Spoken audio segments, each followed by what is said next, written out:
economista callejero.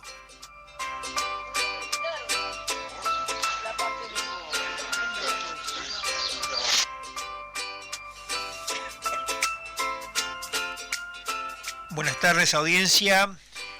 Estamos en otra caminata por la ciudad del economista callejero, en esta edición de lunes, un lunes que se ha puesto bastante frío.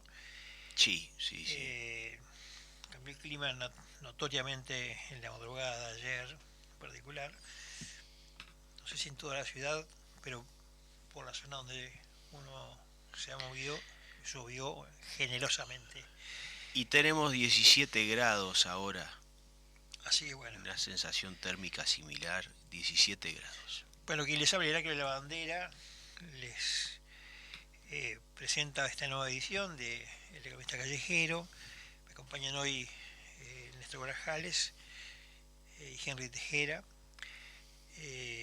Y bueno, tenemos varios temas para conversar y ponernos al día en las cosas que están sucediendo. Vos comentabas un poquitito antes de empezar una noticia. Sí, es bastante fresca.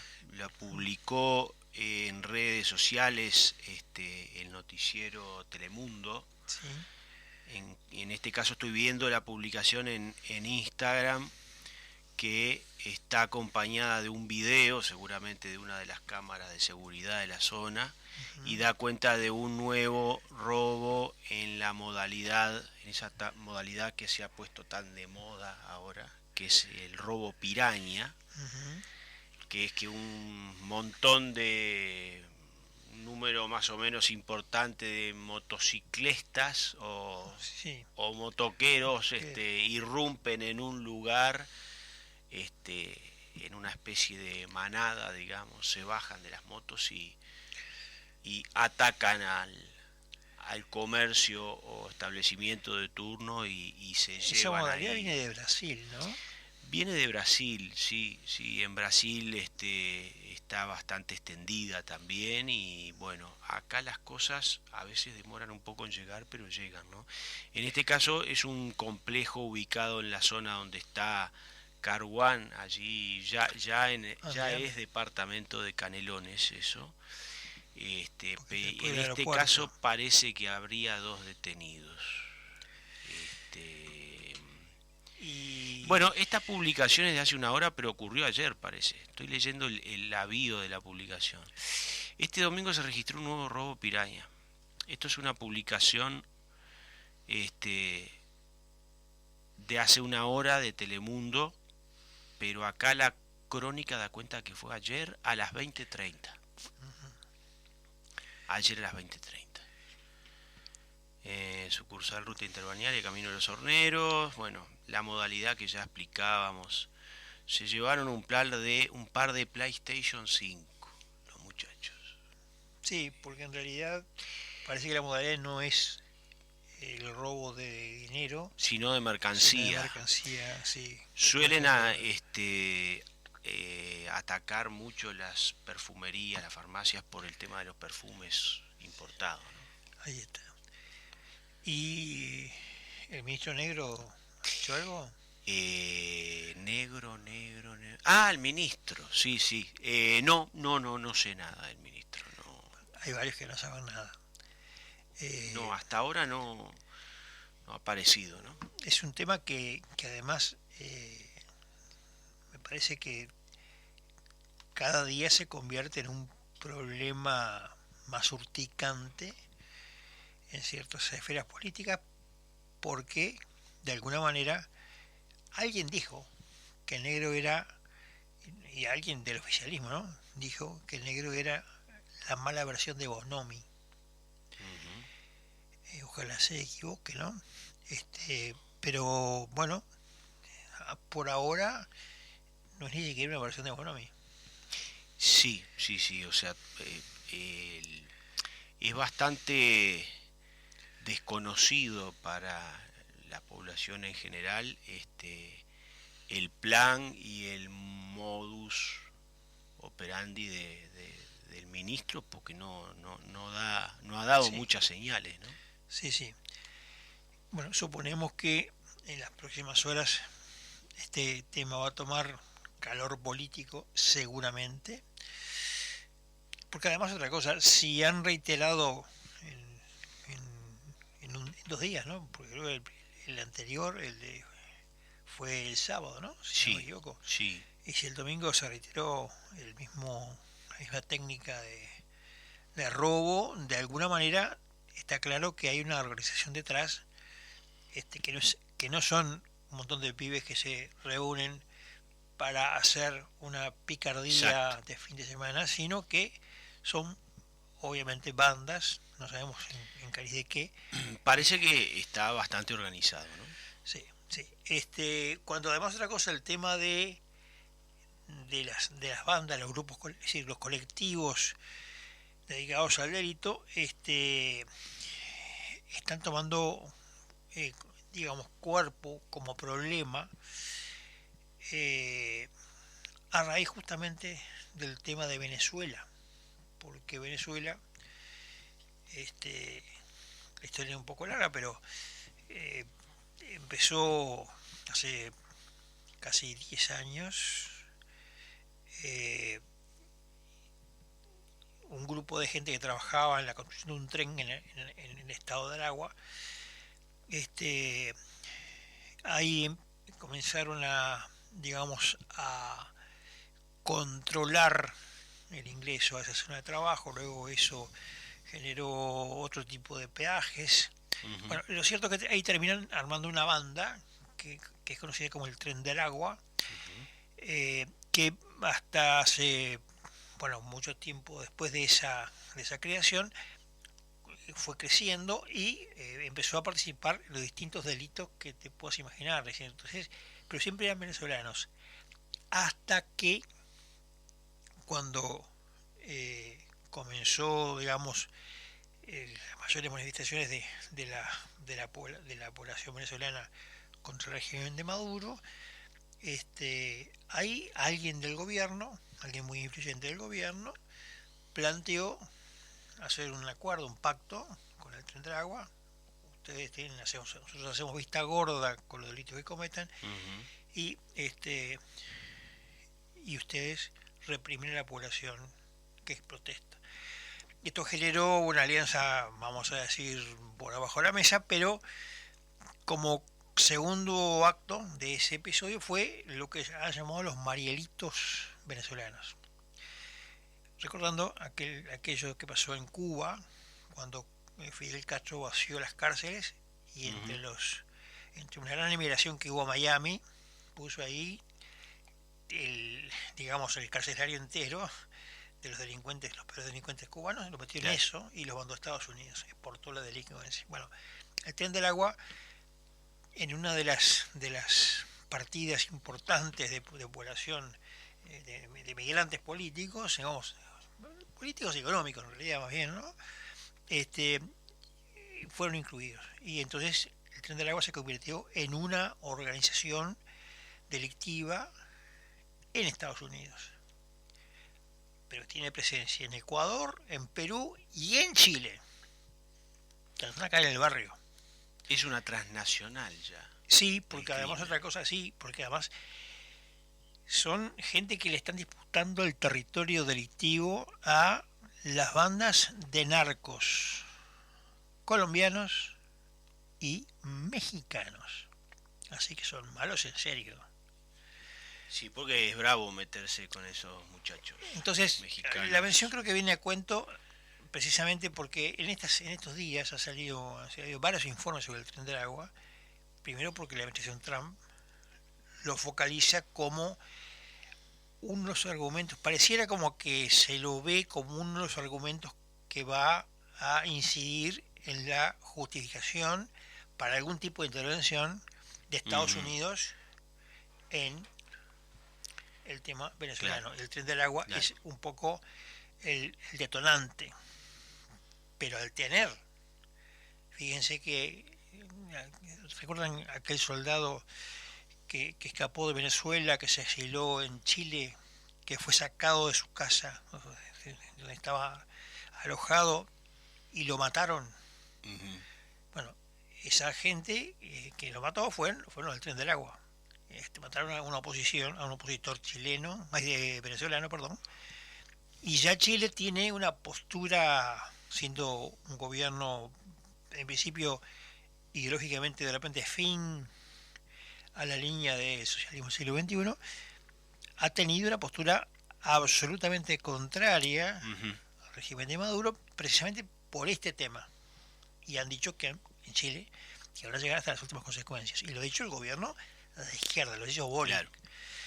Eh, y ya hay, digamos, delitos comprobados que están, o sea, que están operativos como banda allí en la cordillera, es decir, en la transcordillera para nosotros, ¿no? Claro. Eh, Estas cosas tenemos que verlas en un contexto donde la violencia y el delito se regionalizan rápidamente. No estoy diciendo que esto sea lo del Tren del Agua ni nada que se parezca, pero sí digo que estamos en un escenario donde estas cosas generan incertidumbre y Totalmente. nunca podríamos decir, hoy no podemos decir que tengan vinculación directa, pero siempre uno puede pensarlo. Puede despertar suspicacias. Exacto.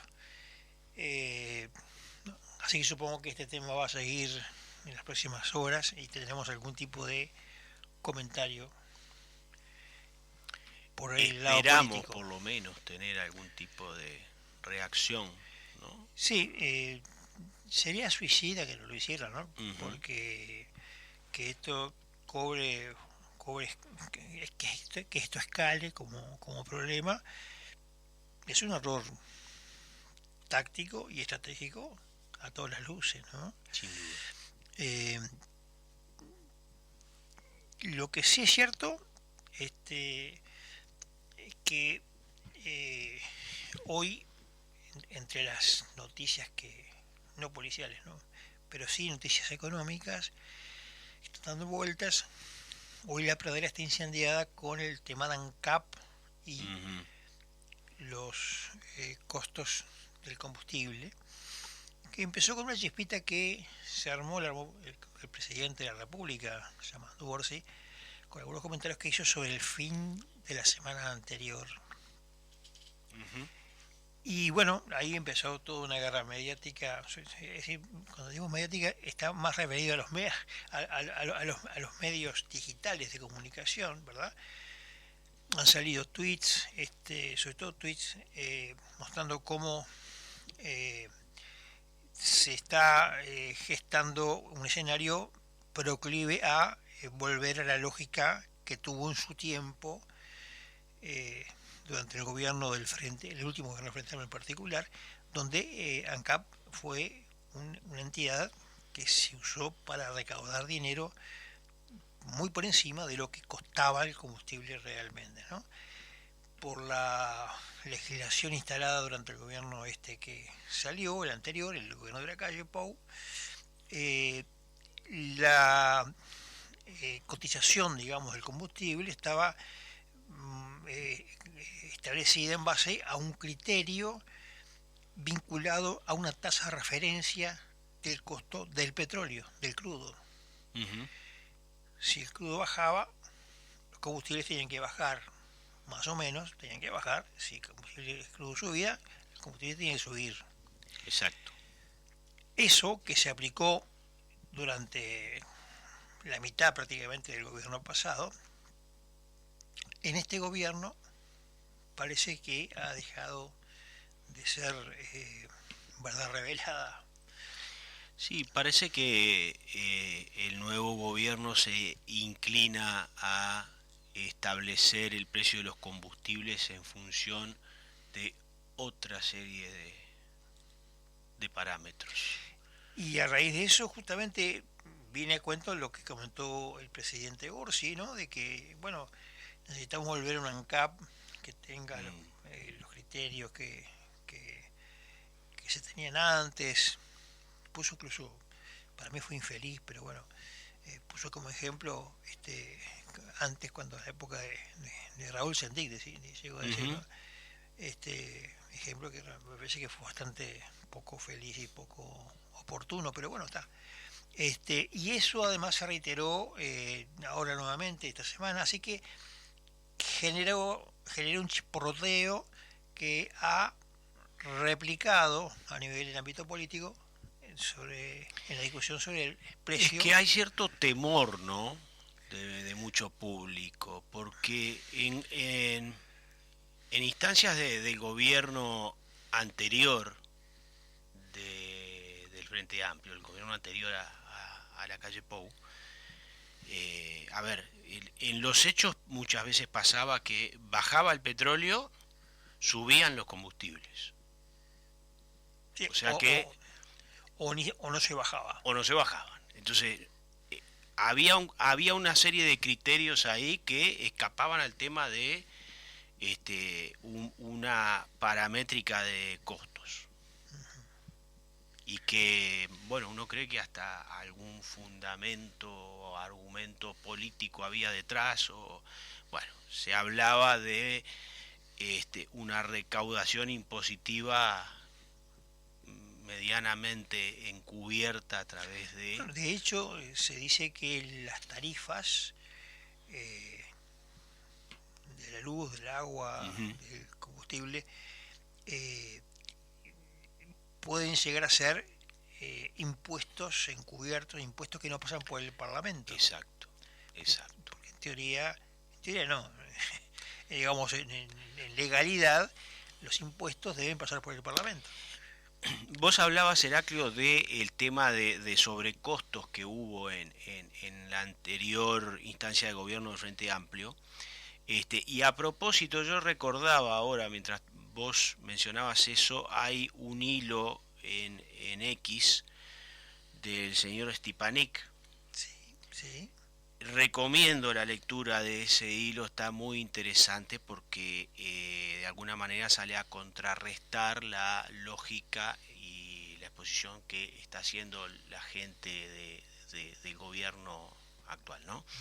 Y hablaba de ese sobrecosto, de esos sobreprecios, y él estableció una cifra del entorno de los 60 millones de dólares de sobreprecios, que según él, hay que leer el hilo, lo recomiendo, se habla de una reducción y de el 80 millones de dólares en el caso de la administración pasada. Bueno, hay cifras muy dispares entre lo que están diciendo los actuales jerarcas de gobierno y lo que están diciendo los anteriores jerarcas del gobierno saliente, ¿no?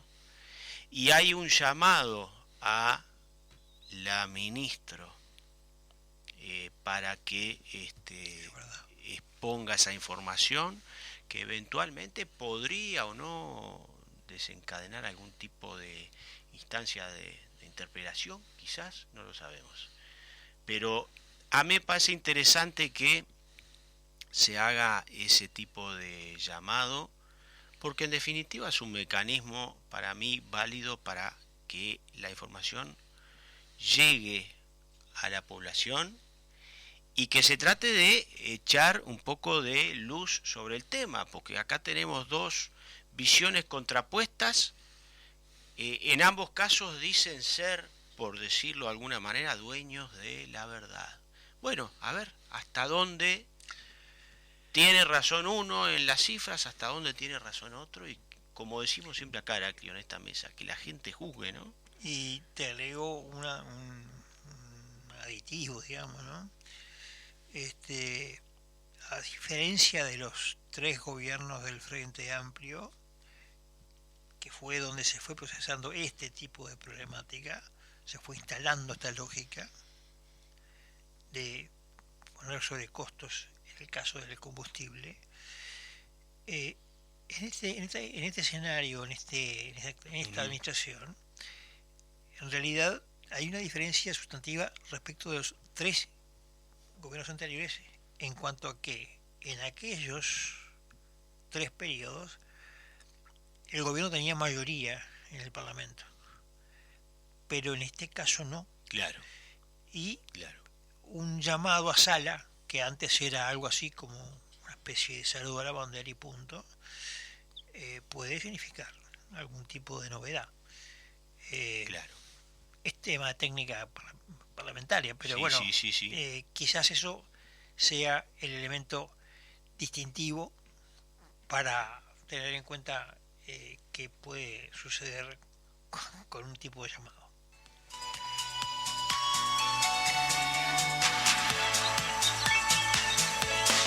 Tus avis no te dejan a pie. Presenta tu cédula y canjea 50 avis por una chance para participar del sorteo de 2 autos eléctricos BYD, 19 motos Anela.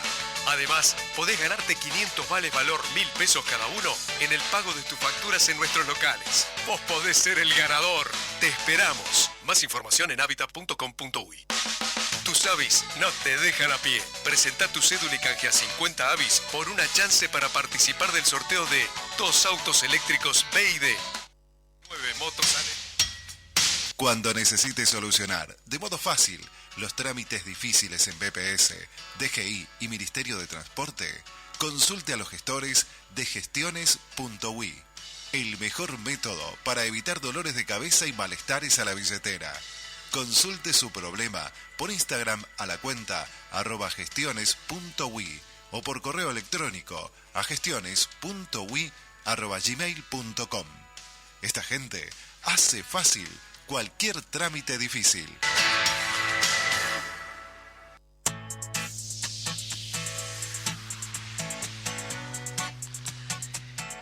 Bueno, y seguimos caminando por la ciudad, viendo las noticias de la comarca y el mundo doméstico.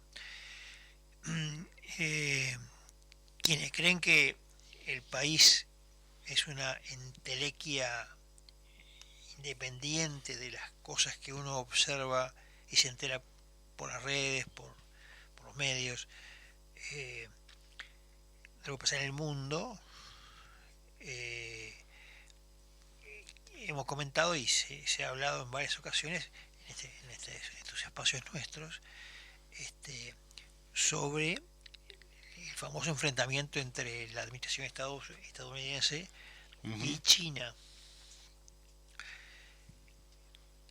Eso es un tema que tiene un andarivel geopolítico mucho más complejo que esta frase, ¿no?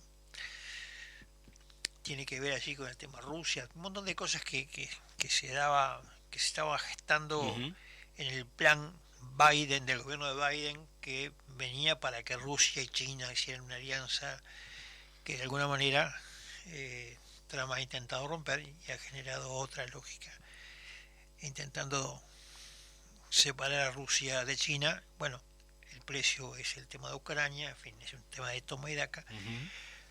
Pero lo que sí está claro que el asunto de los aranceles puso sobre la mesa la gran discusión del comercio chino en Occidente.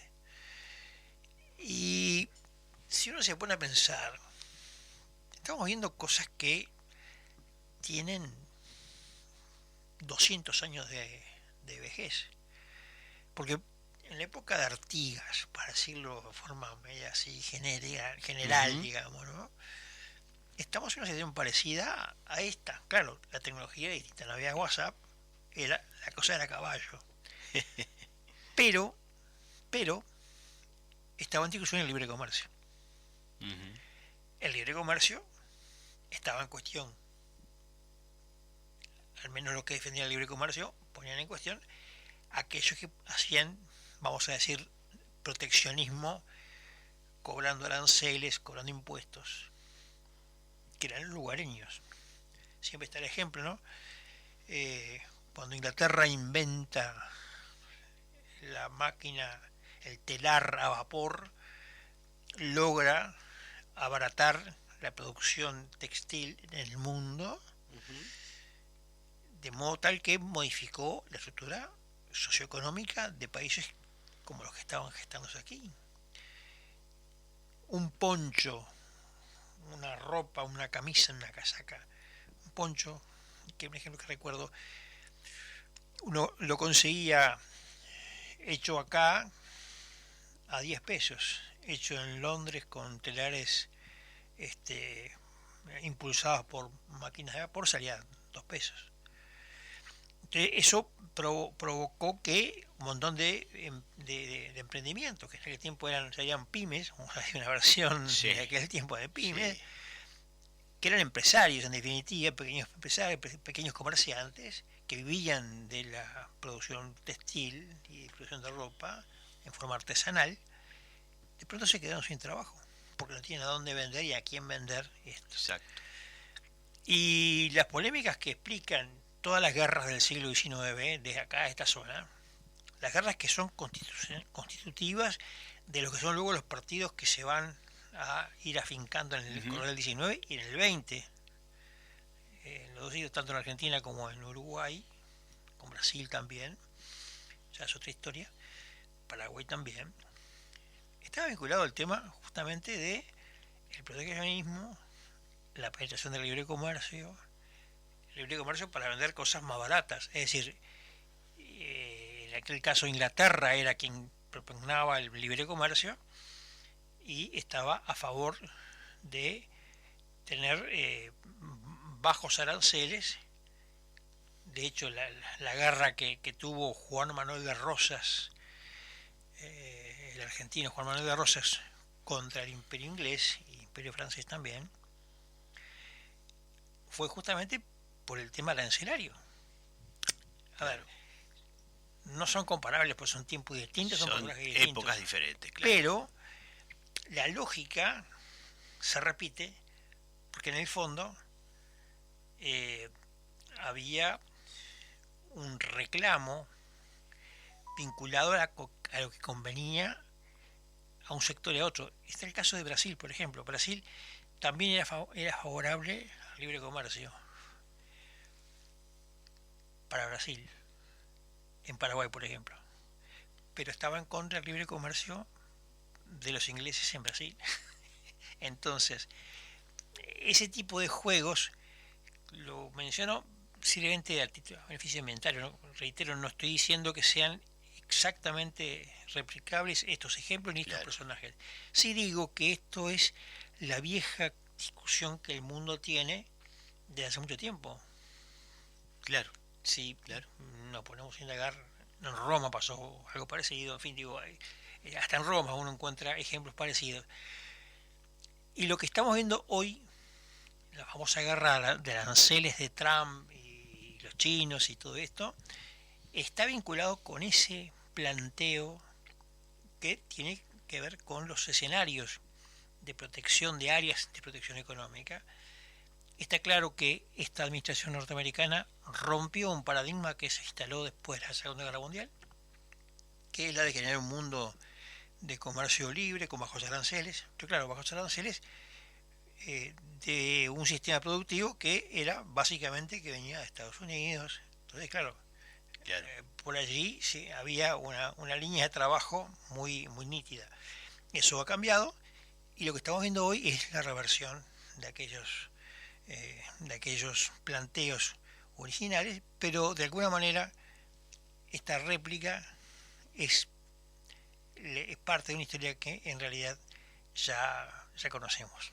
Es la historia misma. Es la historia misma y es importante entenderlo así, no para quedarse con tomar una camiseta y ponérmela y estoy a favor de este y del otro, sino para entender que la historia es cíclica, como alguna vez se ha dicho en el mundo. Y a veces, ¿no?, también para tomar conciencia de qué tan complicado, qué tan difícil es agarrar una bandera y hacerla flamear y llevarla adelante. Por ejemplo, la del liberalismo. Totalmente de acuerdo. Por dar un ejemplo. Totalmente de acuerdo. No es tan fácil la cosa. La realidad no es tan lineal. Exactamente. Y a veces uno ve críticas de un lado y del otro, pero realmente es que no es fácil la cosa. A ver, hay un ejemplo acá de local, Heraclio, ya tenemos que ir a la pausa, pero no, igual no voy a ser voy a ser muy genérico. Un empresario dirigente de la Cámara empresarial, vinculado al sector automotriz, muy afín al libre comercio, al liberalismo, quejándose hoy por algunos tipos de prebendas que pueden tener los vehículos eléctricos e híbridos, de los cuales los chinos están inundando el mercado, ¿no? Sin duda alguna, sin duda. Y bueno, ahí este hombre parece que ya el liberalismo ya no le resulta No le convence demasiado. tan convincente.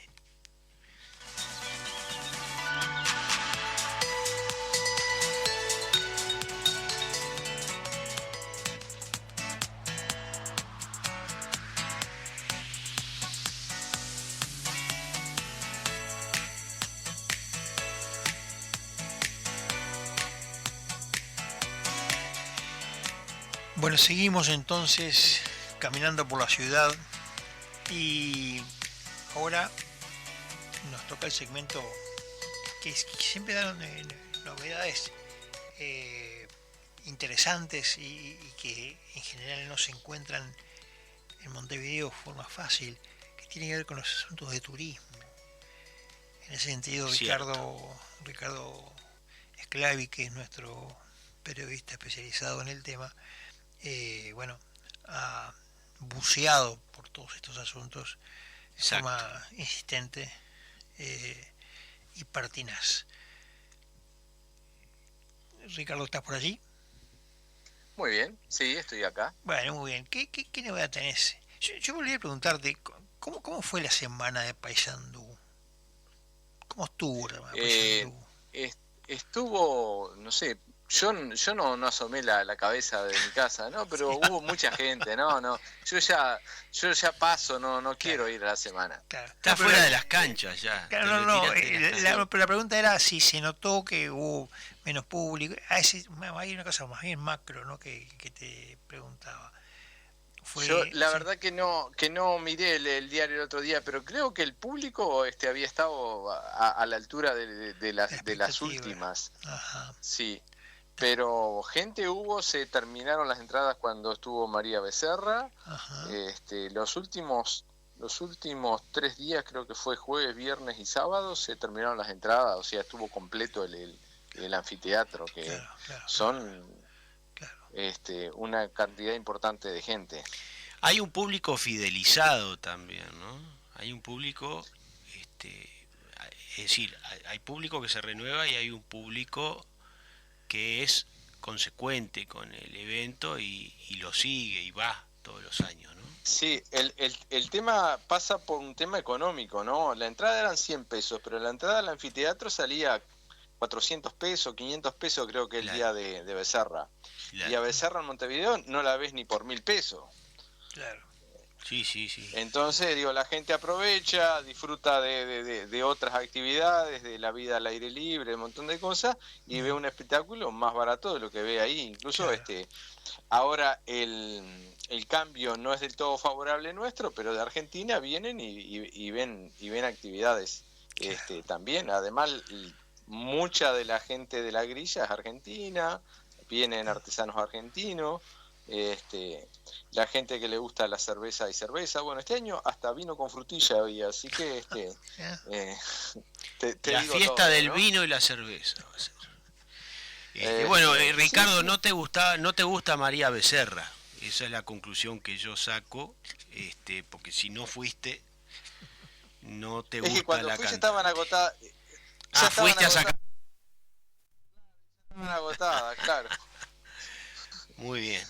Bueno, mirá, quería saludar a la gente que el 30 de abril, dentro de 2 días, celebra su día, que son los peones rurales, y que por ahí hay fiesta para los empleados, para los peones rurales. Uh-huh. Y para un colega acá de Paysandú, Tommy Balbi, que también cumple el día del peón rural, no es peón rural, es periodista. Bueno, hoy me voy a despachar. Hoy me voy a despachar con una cartelera de viajes de mayo, que son 2 de Charrúa Viajes y 2 del grupo Inspira Turismo, que son desde Montevideo ambos. El viernes 2 de mayo, Charrúa Viajes por el norte uruguayo, Minas de Corrales, Valle del Lunarejo, Safari minero en Artigas, Termas del Arapey, volviendo por Merced por Meseta de Artigas en la zona de Purificación en Paysandú, 5 días, 4 noches, desde 36.900 pesos. Eso sale el viernes 2. El sábado 10, el grupo de viajes Inspira Turismo va por el día al Museo El Vitruvio, que es un museo que está ahí en la zona oeste de Montevideo, camino Antonio Olaguer Feliu, 10.141, casi camino Sanguinetti. Por ahí pasa el L1, lo deja en camino Sanguinetti a 600 metros y va alguien desde Montevideo directamente.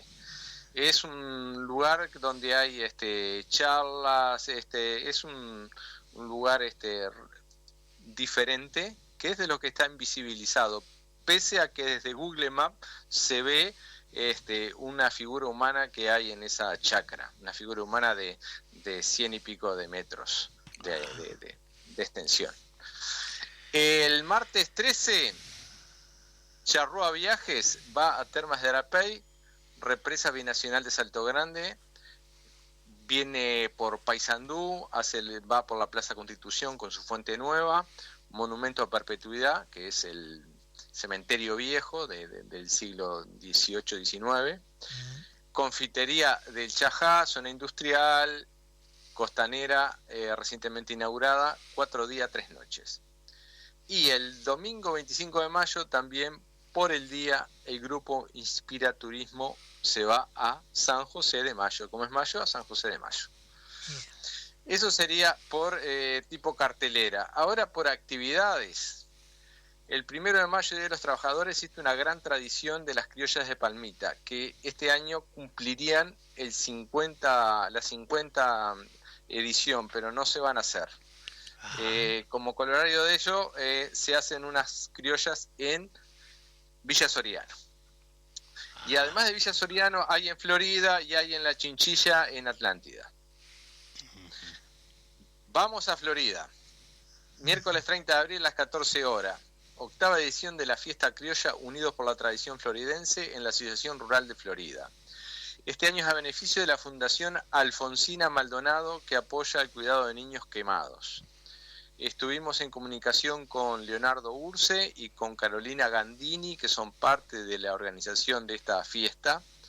Es una criolla solidaria, como la mayoría. Esta edición son 20 tropillas, se realizarán alrededor de 100 montas entre los 2 días. En la tarde del miércoles comienza a las 14 con la rueda de abasto argentino y rueda de cuero tendido y desfile de tropillas entabladas. Esto tendríamos que hacer otro capítulo rural para tratar de saber qué es esto. Sí. Impresionante. Relatan Figueroa y Ramello y florea el payador argentino Nicolás Membriani, que si hay tiempito le vamos a pasar la payada al final. Perfecto. Actuarán el miércoles Nico Conca y también la reconocida Caterín Bernes. Eso es el miércoles por la tardecita. El jueves 1 de mayo serán las ruedas en basto y en pelo y actuarán Sin Barbada, Dúo Sin Fronteras y termina en el baile con Doña Carmen. Ajá. Doña Carmen es un grupo de folclore, de polcas, no es una señora. Conocemos a la gente de Doña Carmen. Yo la verdad que tuve que preguntar quién era Doña Carmen, porque no sabía quién era Doña Carmen. Hacen una polca, una charanga muy disfrutable, muy bailable. Floridenses ellos también. Sí. La entrada por un día son 350 pesos, los 2 días 600. Bien. Villa Soriano, el 1 de mayo, rutas 95-96, a 10 kilómetros de Dolores más o menos, a 25 de Mercedes. Ajá. Estuvimos en comunicación con Mario Acosta, organizador y capataz de campo de estas criollas del 1 de mayo en el ruedo Facundo Landriel, donde hay 10 tropillas, 80 montas que van a ser en pelo, en gurupa y en basto, con entradas a 250 pesos. O sea, nos alejamos de Montevideo, las entradas son más baratas. Claro. Está claro, no hay espectáculos acá. El miércoles 30 por la noche va a haber un encuentro de payadores ahí mismo en Villa Soriano, o sea que toda la gente que se arrime ese día va a poder escuchar los payadores, que no es algo de todos los días. Bueno, sabemos que Villa Soriano es la localidad que cumplió 400 años en el 2024 y estamos ya casi a los 401. Ahí se beneficia la parcería Viva la Tradición de Mercedes. Y nos vamos a Canelones, ruta 11, Club de Campaña La Chinchilla, a 3 kilómetros de ruta 11, a 3 kilómetros de ruta 8 y a 7 kilómetros de la ruta interbalnearia. Está cerca de Atlántida. Criollas, y en estas criollas se benefician la escuela 128 y la 169 de la zona. Ahí hablamos con Walter Trujillo y nos dice que si bien la gente que va a trabajar en el ruedo y eso ingresa más temprano, a las 9 se abre la portera para la gente, para los espectadores, digamos, y donde va a haber alrededor de 90 montas durante el día. Las entradas son a 400 pesos y bonificadas a mayores de 70 años, que son a 300 pesos.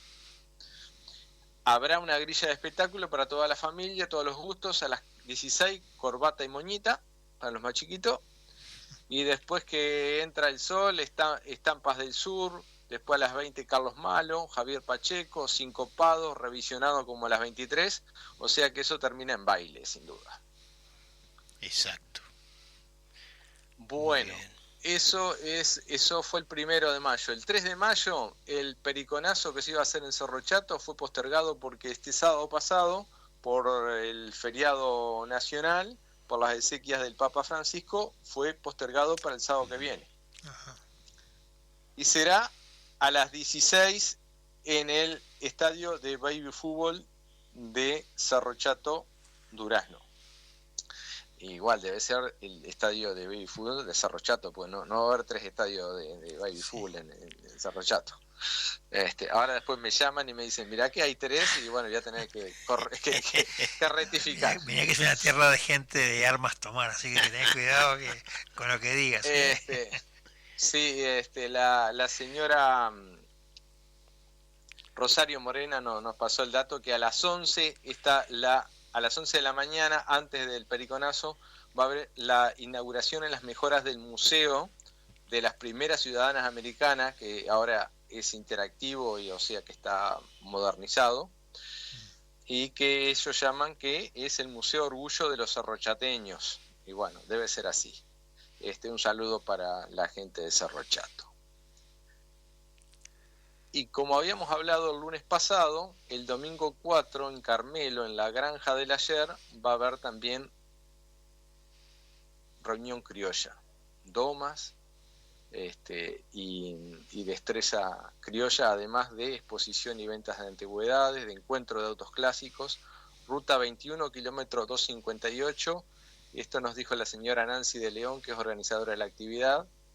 En estos días se está haciendo la siembra con maquinaria antigua y después en septiembre hacen la cosecha también con maquinaria antigua, porque es una granja del ayer, no está lo del hoy. Muy bien. Cuando se cumple eso. Y no sé si hay tiempo, pasamos, son 39 segundos. La invitación Ricardo, para ir a Florida. Te pasaste información, no sé si lo podemos pasar entero, porque si no dejamos corto a Henry, pero la verdad, una cantidad de información impresionante. Y para los que dicen que en el interior no pasa nada, bueno, pasan muchas cosas. Hasta el 1 de mayo y el fin de semana allí que está cercano, hay, como vemos, muchísima actividad para hacer, ¿no? A ver si escuchamos algo de la payada. 13 Membriani. donde está Así como siempre unidos por la gaucha tradición. Nicolás me fría y canta y te hace esta invitación. Será ese 30 de abril, será el 1 de mayo. En la rural de Florida ya relinchan los caballos. Unidos sinceramente la tradición floridense con ese fin solidario, dice el payador rojense. Guitarra de los caminos, será un momento especial. Te espero allá por Florida para vivir el festival. Tomá pa' vos. Con payada y todo. Bueno, hasta el lunes que viene. Tremendo, Ricardo. Un abrazo. Excelente.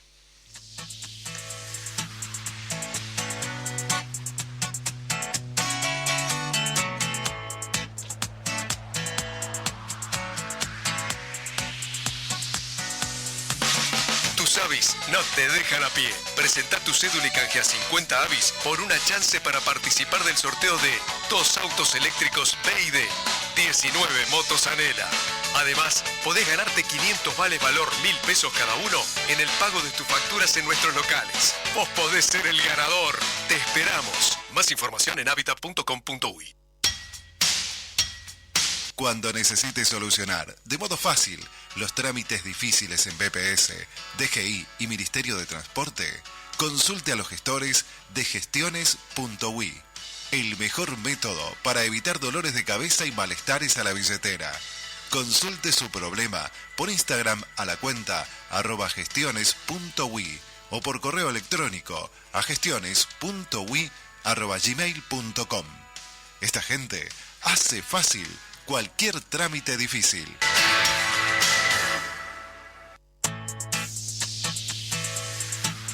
Bueno, y último bloque de este programa, y con quien tenemos siempre novedades bien extrañas y sugerentes. A Henry siempre lo terminamos correteando con el tiempo, Sí, pero siempre. él está al firme. Hoy trajo algo de galletas. ¿Cómo fue? ¿Cómo es el Galletas y huellas digitales. Así que no vamos a hablar de comida, sino que vamos a hablar del concepto de huella digital y cómo este se trasladó al mundo digital.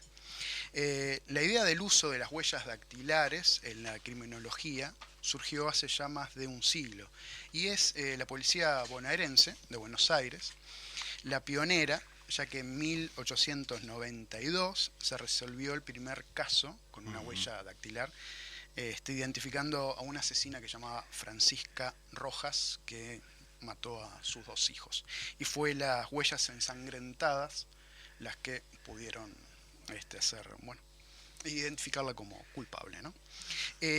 Este mismo concepto de huella digital hace unos años se trasladó al mundo digital, pero en lugar del dibujo del dedo se usan datos del software y el hardware cada vez que nosotros nos conectamos a internet a través de un navegador. Pero primero, antes de hablar de las huellas, tenemos que hablar de las galletas. Capaz que han escuchado la palabra cookie en el término informático. Este es un concepto que hace muchos años que está, desde el año 1994. Un programador norteamericano llamado Montulli introdujo la idea del cookie en realidad como complemento de una deficiencia en el diseño de lo que es el protocolo que usamos para las comunicaciones cuando navegamos por la web, que es HTTP. Este protocolo no guarda el estado, no es capaz de identificar una sesión. Cuando vos entrás y pedís una página, todas las peticiones que se hacen al servidor son independientes, o sea, no tiene memoria este protocolo. Claro. Estas cookies básicamente son un simple archivos de texto que cada vez que vos te conectás a un sitio persisten en tu computadora o en tu dispositivo y guardan determinada información que el objetivo es ayudarle al desarrollador de la página a recordar quién está interactuando con la página o la plataforma, ¿no? En esta se guardan, por ejemplo, algunas configuraciones. Si hay una página en donde vos pusiste que querías que se viera en inglés o que tuviera determinado color, ese tipo de datos inicialmente se guardaban en estas famosas cookies.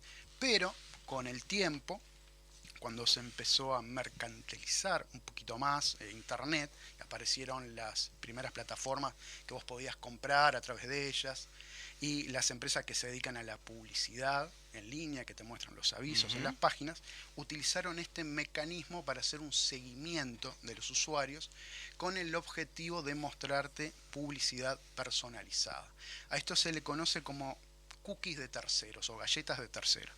Voy a poner un ejemplo muy básico. Por ejemplo, si vos entras al sitio travel.com, buscando datos para hacer un viaje, y esta web travel.com carga un aviso, te muestra un aviso de una empresa que se llama tracking.com, esa empresa también te mete una cookie, y a eso se le llama cookies de terceros, porque es un tercero que vos no solicitaste, pero que sin embargo te metió la cookie. Exacto, estaba en la conversación sin que vos lo supieras. Entonces, ¿qué va a pasar? Cada vez que vos visites otra página con contenido de tracking.com, tu navegador le va a enviar tu cookie. Entonces, ellos, lo que se llama backend, del lado que vos no ves al usuario, lo que hacen es tener una base de datos en donde con un identificador único por usuario dice, bueno, este usuario visitó esta y esta página, entonces le interesa esto y yo le voy a mostrar esto.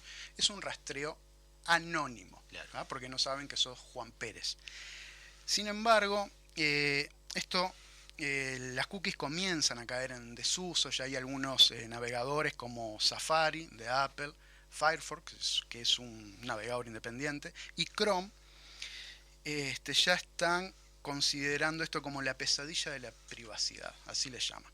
Entonces hay algunas propuestas, alguna de Google que se llama Privacy Sandbox, que lo que quiere es eliminar para este año todo el uso de cookies de terceros. Sin embargo, esto lo que ocasionó fue el incentivo para que los anunciantes buscaran nuevos mecanismos de rastreos. Y surgió algo mucho mejor que las cookies para sus objetivos. O mucho peor. O mucho peor para los usuarios y mucho mejor para ellos.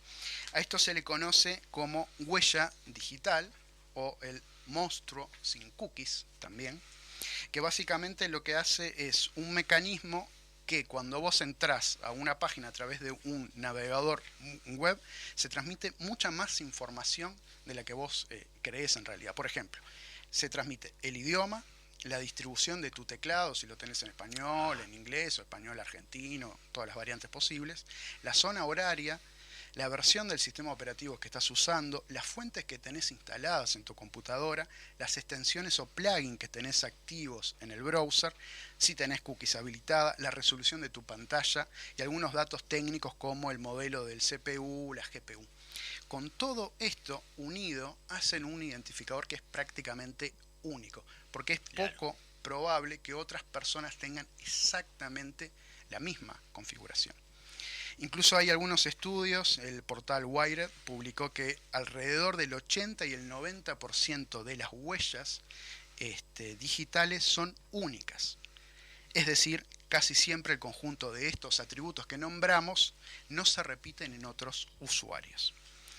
Ahora, ¿cómo podemos como usuarios protegernos de este rastreo que es invisible para nosotros, pero que ya lo hemos hablado en otros programas?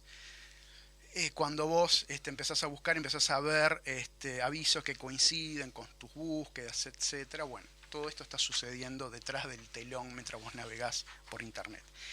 Es muy difícil protegerse de este tipo de seguimientos. No imposible, por ejemplo, no basta con navegar en incógnito, porque ahí también te lo meten como un dato más, en este chorizo de datos para identificarte. Como no usan cookies y borrás las cookies, tampoco pasa nada, te van a poder seguir rastreando, incluso si usas una VPN, porque aunque no tengan tu IP, igual hay otros datos que aún así te van a seguir identificando. Entonces, ¿está todo perdido? No, hay algunas soluciones.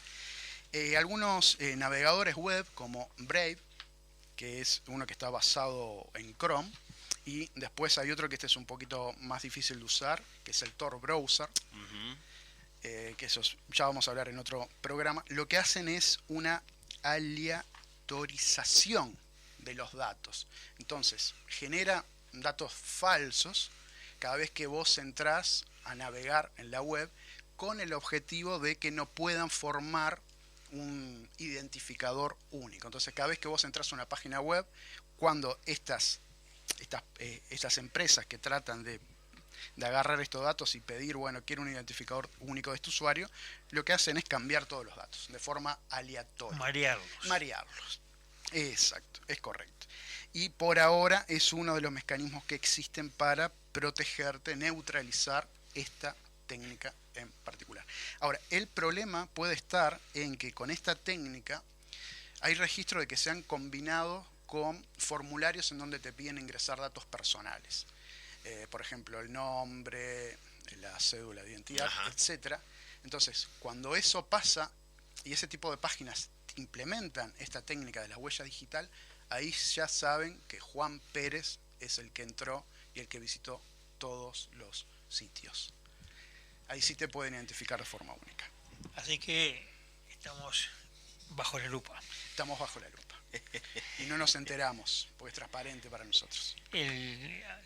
Ya llegamos al final del programa, pero sí, te quería comentar algo. Algo que mencionaste el programa pasado. Sí.